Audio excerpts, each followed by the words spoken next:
Smart math solution YouTube ও Facebook চ্যানেলে সবাইকে স্বাগত জানিয়ে আজকের আমি অষ্টম শ্রেণীর পরিবেশ বিজ্ঞান নিয়ে হাজির হয়েছি দ্বিতীয় পর্যায়ক্রমিক পরীক্ষার জন্য। ভেরি ইম্পর্টেন্ট প্রশ্ন অ্যান্সার সহ আলোচনা করতে এসেছি। তোমরা মনোযোগ সহকারে ভিডিওটি সম্পূর্ণ দেখো এবং সম্পূর্ণ ভিডিও দেখার পর ভালো লাগলে লাইক কমেন্ট শেয়ার করতে ভুলবে না এবং চ্যানেলটিকে সাবস্ক্রাইব করে সঙ্গে থাকবে। প্রথম প্রশ্ন, মানুষের আবিষ্কৃত প্রথম অ্যান্টিবায়োটিক হলো পেনিসিলিন। দ্বিতীয় প্রশ্ন, অ্যামোনিয়াকে নাইট্রেটে পরিণত করে নাইট্রোসোমোনাস ব্যাকটেরিয়া।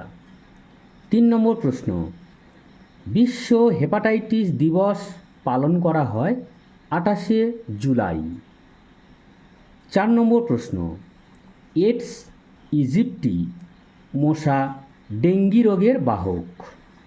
5 নম্বর প্রশ্ন, একটি তড়িৎ অবিশ্লেষ্য পদার্থ হল খাদ্য লবণ। 6 নম্বর প্রশ্ন, আপেক্ষিক তাপের একক হল calorie per gram degree C.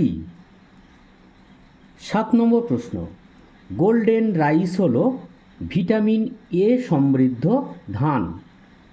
Last প্রশ্ন অর্থাৎ 8 নম্বর প্রশ্ন, জলাতঙ্কের টিকা আবিষ্কার করেন লুই পাস্তুর। এখানেই শেষ করলাম। আগামীকাল আবার দেখা হবে। ততক্ষণের জন্য সবাই ভালো থেকো, সুস্থ থেকো এবং প্রত্যেকের পরীক্ষা যাতে ভালো হয় এই কামনা করি।